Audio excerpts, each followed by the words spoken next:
All right, so it is Tuesday, February 4th, 2025. It's 11:02. You are at a Waterworks, or Wausau Waterworks Commission meeting at this City Hall Council Chambers. And we have a quorum present, 2 members absent. Item 1 is approval of the minutes of January 7th. I would entertain a motion from Robinson, second by Jean. Any improvements or changes recommended? Seeing none, all in favor, say aye. Aye. And that passes unanimously. Director's report. Several items in here to cover, and Eric, if you want to jump on those. I can go through these. As previous months, a continuous update kind of on the lead service line replacement program as we're moving forward. Biggest major update was the council approved the latest amendment for the master partnership agreement with community infrastructure partners, as was proposed by the DNR. So once we get that uploaded to the DNR website, we should be able to move towards closing on the 2024 loans, as well as establishing a date for the 2025 loan closing as well. So that's good news. We also had a construction update here for the GAC project. We'll be talking about that as well on the next agenda item. And some drinking water challenges, main breaks, updates on interviews, water and wastewater, and the leachate discussions. Haven't had any lately discussions, but that's still, on the docket coming up, I would assume, here coming up soon. So if any of the commissioners have any questions on that, on the director's report specifically. Mr. Jean. I know over the years, we used to get a few things out of Canada. Do we have anything that would be impacted by potential tariffs?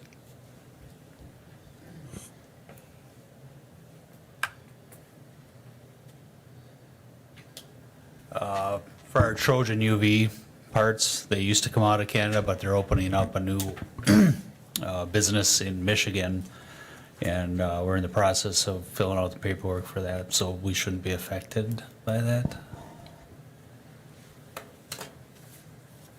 I don't believe we have anything that it's going to be a reoccurring purchase. I know our correlators come out of Canada, so any maintenance goes, we ship them back to Canada for maintenance, but I don't know how the tariffs would affect those at this point. Yes, sir. If I remember right, but I don't remember which chemicals. We had a couple chemicals for the water plant that came out of Canada some time ago. Yeah, not currently. Mr. Robinson. So, a question relative to the Sheboygan PSC filing or decision as it relates to our efforts. It's confusing because it looks like the Sheboygan ran everything through the city, but then on the private side, there was it looks like there may have been a interest component to a portion of that program that they tried to take the public side. So Right. where long-term, you mentioned the Municipal Environmental Group was working on a proposed change. How will that impact us? Will it impact us? And if yes, when? Right.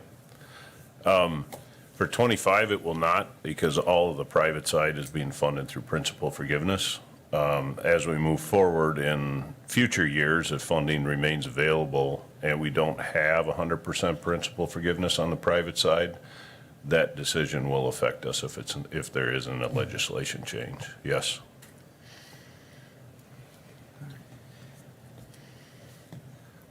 Anything else? And just as a point, on the director's report, on the GAC, we had 3 tours, or several tours. Sarah Watson toured, I think Joe Jean toured, I toured the GAC. You got there later? Okay, so it's up and running and it looks nice and it's shiny. Big blue tanks. not free. Oh, certainly not It is free. not. Good work. Any comments come out of those tours? Any questions? Yes, sir. Just an observation, and I mentioned it to Scott, but I had a chance to meet with the staff, but I think that staff, and I'm sure at both facilities, with all that we threw at them relative to the upgrades, have just done an exceptional job, and I think I just like to express my appreciation, hopefully, for the commission for the outstanding work that went into those, both of those facilities, and the pressure that they were under to do their own jobs while they were trying to bring the new facilities on board. It's very impressive, and I appreciate their efforts. Yeah, certainly gives us bragging rights for some of the best water, maybe the best water in the state. Mr. Force. And I'm sorry for being late. I had another commitment right up until 11. The award to the wastewater plant, which I recently read about, I didn't know about it prior to that, is, I think, quite something. Did that get read into the record here, or have we acknowledged that award, which is significant? We have not received the award yet. It'll be awarded at the Government Affairs Seminar, February 20th, I believe it is, in Fond du Lac, and I believe Eric's gonna, I'll be on vacation that week, unfortunately, so Eric and Brad Wetland will be going to receive that award. You want to explain what the award is? It's award of excellence for operations, facility, statewide, from the DNR, Wisconsin DNR, so we can be proud of that. It's prestigious, and you should be proud of it, and I just wanted the record to reflect that. Thank you. Thank you. All right, we'll add some break points once we bring it home. All right. Okay, next up, I guess continuing discussion of update of the GAC plant.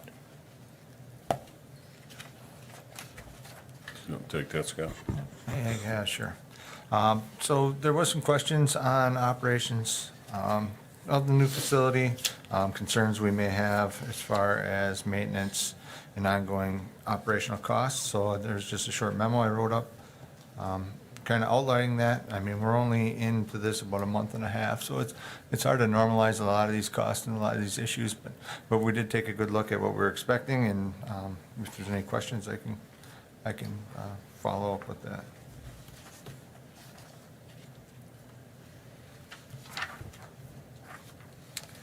Mr. Robinson. Just, and I think that we really need to track what our O&M costs are, that you've got that $125 million trust fund, and, I think we should be working to make sure that that fund might be available for the O&M costs, because they're significant, given the cost of the change out of the granular activated carbon. I know the governor is going to be in the Village of Maine at the Maine School later today to look at their filtration system and announce his budget priorities for PFAS, but I think that we need to just stay in front of the policymakers to make sure that O&M is an eligible activity or cost. Good point. Comment? Mr. Force. Scott, I appreciate this. I know that I was one of a few who asked for this, and it's a nice, to-the-point summary. I appreciate that. There's a wide range here on the regen costs from 800 to 1.4. So, what drives that? In other words, what would keep it at the low end of that range? What would put it at the high end? What's going to happen is, depending on how scarce carbon becomes, will determine some of the costs. So there's a lot of facilities right now that are adding carbon. So it's just an estimate of what future costs are going to be. Another thing that could cut costs is our regeneration and reuse of the carbon. So right now the manufacturers will not so much dispose of the carbon, but they'll remove it from our facility, regenerate it, and in Wisconsin particularly, they use it for a lesser use. So it would be a remediation site, something that's non-drinking water, and then bring us virgin carbon. And we'd receive a credit for the regenerated material? Well, that would just be minus disposal, so it's just kind of included in the cost of the new carbon. We can start working with DNR, and DNR has not allowed anybody yet to use regenerated carbon in their drinking water facility. No, I didn't mean that. I just meant from your remarks that it could be regenerated. Yes, I think we know that, but that would not affect our cost at all. No, Okay. that we can reduce costs if we can get variance to allow the regenerated carbon to be used back in the facility. And that would be through some work with DNR. Probably pilot that. This is Calgon we're using? We're using Calgon currently. Okay.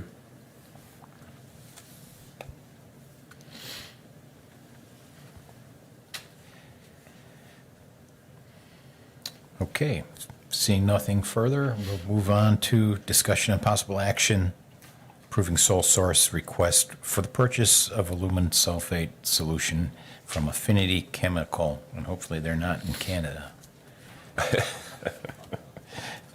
So that tab in here outlines the history on that, and it's a renewal of that contract. Anyone have any questions, concerns, how we present that? Would entertain a motion to approve that sole source request. From Gene is a motion, second from Mr. Force. Seeing no further discussion, all those in favor of the sole source request signify by saying aye. Any opposed? And then that passes unanimously. Item 5, discussion and possible action on budget modification to carry over unused 2024 wastewater capital funds for sewers, slip lining and H2S repairs. I don't see Mary Ann here, but Eric, I think that's fairly well explained here in the memo. Does anyone have any comment on that? There's a little pull out in the packet. Mr. Robinson. Clarification there, are we talking 1 million or 1,024,000? 'Cause when you look at the chart, it looks like it's 1,224,000. So we're, We're carrying over both this, the slip line and the Slip- H2S yeah. repairs, so that'll be a carryover of $1 million into 2025 between the two. And then in '25, we have $525,000 budgeted in slip lining, so we'll be doing a total project in '25 of $1,025,000. Yeah.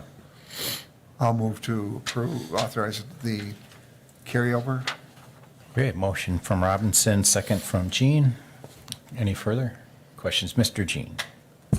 The effort to deal with hydrogen sulfide, what, is that replacement of pipe or? It can be. I know we did a Where is it? pilot earlier this past year, so Ben, you want to go over some of that? On kind of how that pilot went with the hydroxide we were using and, yeah. Sure. We ran a pilot later this summer. We had received some odor complaints over on the M Street area of town. And everything, the conveyance of wastewater is coming from the Industrial Drive lift station all the way east to the south on M Street and then to the wastewater treatment plant. We've discovered that magnesium hydroxide is somewhat of an oxidant that will diminish the H2S, the hydrogen sulfide. So we ran a pilot. We were dosing magnesium hydroxide at that Industrial Drive lift station. We had monitoring in the manholes, and the H2S levels dropped significantly, so there were no odors present. With the addition of mag lime, that's kind of the slang name, if you will. It also will eliminate the deterioration of the brick or the concrete in the manholes. What had happened on M Street after it had been lined, it took away that catalyst concrete being the catalyst, where it would prevent odors. Once it was lined, that was gone, so the H2S took over in that area of town. So that may be something we're looking at, addition of mag lime. We need to locate the source where it's coming from, metal plating industry, and then hopefully we can get some compensation from that down the road. We've also replaced some concrete pipe in some areas too, and had the additives put in the concrete mix. Hasn't seemed to be very effective, with that added cost. But I do think, some of this project on our interceptor sewers will be replacement of pipe and manholes, yeah. But we really would, before we actually spend that money, is to try to find out where that H2S is coming from, and then also if we have to set up mag hydroxide injection system or something somewhere to prevent that. So any new infrastructure we put in, we don't get deterioration. Spend that capital money and then have deterioration start right away. So Ben, where do you see that in the lift station or in the piping? How far does it carry through? It carries throughout the entire collection system from Industrial Drive all the way through town to the wastewater treatment plant. The residual is enough.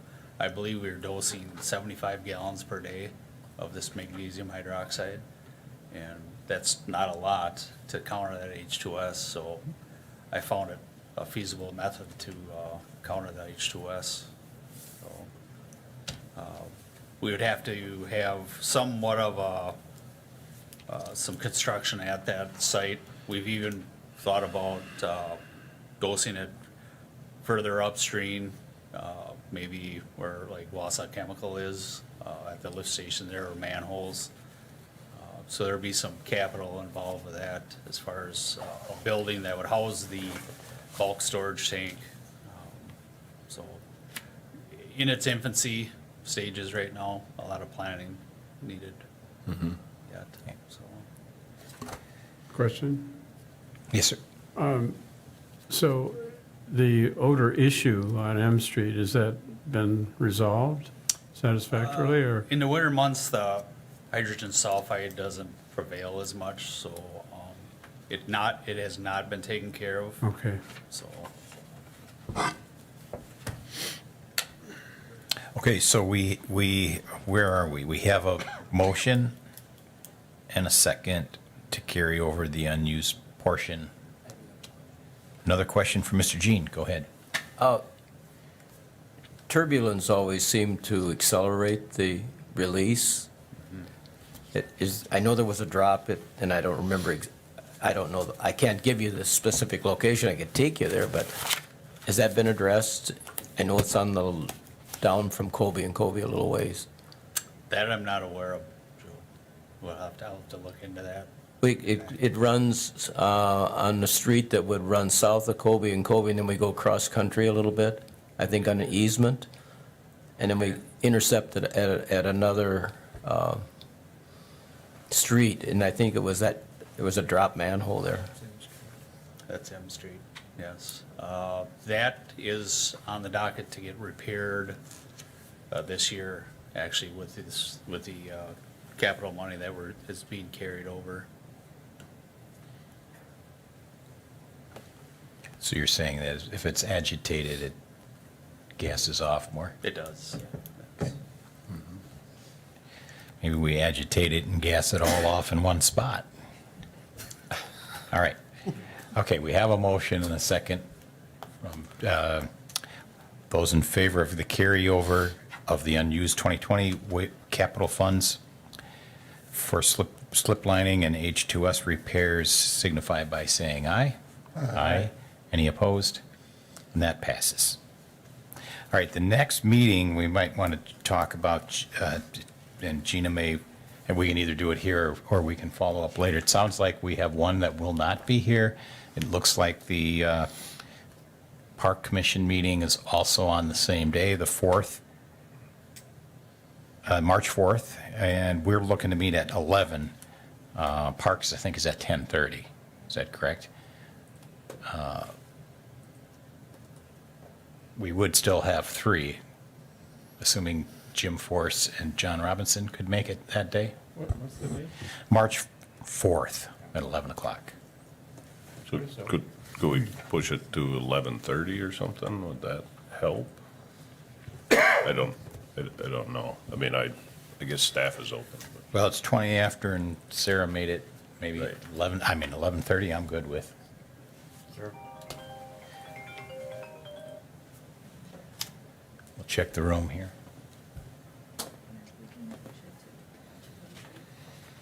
11:30, 12:30 is open here. All right, seeing some thumbs up, we'll slip that, and we'll hopefully have 4. 11:30. The April meeting is the election day, is the first Tuesday. I'll be back, but April is the election day, so we would have that, usually we follow on Wednesday. You see the numbers in the calendar day-to-day on the, We'll get a look at that in March and determine. 40 we pounds. can make that. Okay, anything further for the good of the order? Or 40 pounds, 21. I would entertain a motion to adjourn. Motion from Gene, second from Watson, all in favor. Aye. Aye. Have a good day. Well, I know